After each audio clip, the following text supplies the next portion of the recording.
खुद को संभालना होता है इस टाइम में बहुत ज्यादा। खुद को संभालने का क्या मतलब है कि जैसे मेरा बच्चों से जब डिस्कशन अब चल रहा है तो मुझे ये दिख रहा है कि उनके दिमाग में 3 बातें चल रही हैं। पहला कि यार मैं करंट कर पा रहा हूं नहीं कर पा रहा हूं, स्पीड मैच कर पा रहा हूं, मेरे को टाइम लग रहा है क्योंकि लेक्चर भी एक्स्ट्रा आ रहे हैं ना कहीं कहीं पे। दूसरा, मैं रिवीजन कितनी करूं, कैसे करूं, कितना मतलब बार रिवाइज करूं, किस सोर्स से रिवाइज करूं। और तीसरा आपके दिमाग में जो आ रहा है, यार मैं सब भूल रहा हूं। ठीक है, तो सबसे पहले ये जो सब भूल रहा हूं ना, जो आपका कॉन्फिडेंस लो करता है, इसको हटा दो अपने दिमाग से। ये नहीं रखना आपने। अपने दिमाग में 2 ही बातें रखो। पहला, करंट टॉपिक।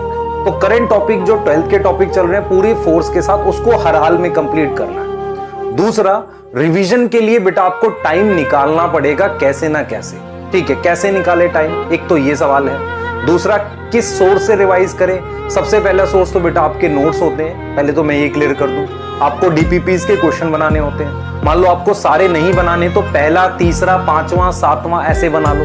मान लो टोटल आपके पास 20 क्वेश्चन है तो आप सारे क्वेश्चन ना बना के फर्स्ट, थर्ड ऐसे करके बनाओगे तो सारे टाइप के क्वेश्चंस भी कवर हो जाएंगे। उसके अलावा नोट्स सारे रिवाइज करो।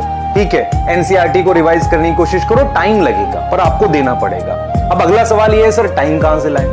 तो टाइम कहां से लाएं, इसके लिए एक एग्जांपल देता हूं बेटा। लास्ट ईयर जब मैं पीडब्ल्यू में पढ़ा रहा था तो मेरे पास काफी सारे बैचेस थे। किसी किसी दिन मेरे पास 3 बैच भी, 4 बैच भी हो जाते थे पढ़ाने के लिए।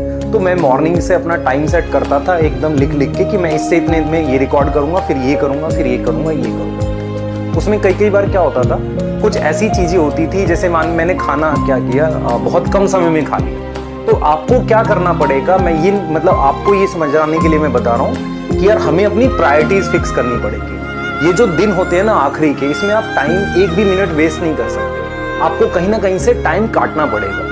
मैं ये नहीं कह रहा आपको कि यार खाना खाने का टाइम कम कर दो। आपकी जो खोजो कि कौन सी वेस्टेज वाले टाइम उनको घटाओ, उनको कहीं ना कहीं और लगाओ अपने रिवीजन। ये आपको कहीं ना कहीं निकालना पड़ेगा, ये आपका काम है। इसमें आपकी ये सोच बहुत जरूरी है। यार कुछ बच्चे कहते हैं नहीं सर आधा घंटा तो चाहिए हमें खाना खाने के लिए। बेटा तू मतलब रूमिनेंट्स है, इतना टाइम क्यों चाहिए तुझे बता। ठीक है, तो वो स्टमक कर लेगा चर्निंग मूवमेंट। मैं सिर्फ आपको ये समझाने की कोशिश कर रहा हूं कि आपको 2-3 काम ही करने हैं।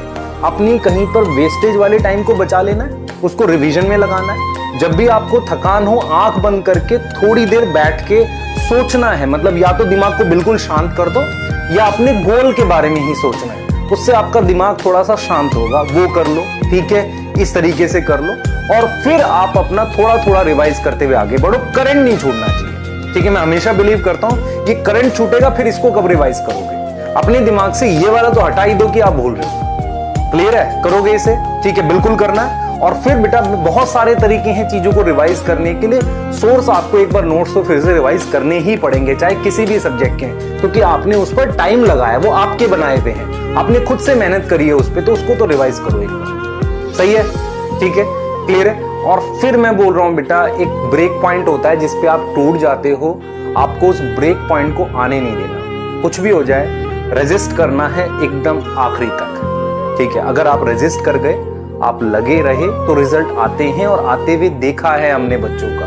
ठीक है, ये वही टाइम होता है जो आपको औरों से अलग करेगा। नहीं तो बिल्कुल मतलब आप नॉर्मल की तरह ही हो जाओगे, जिसे हम कहते हैं। ये वही टाइम है, तो खुद को औरों से अलग बनाओ, एफर्ट इंक्रीज करो, टाइम सेव करो, इन्वेस्ट करो।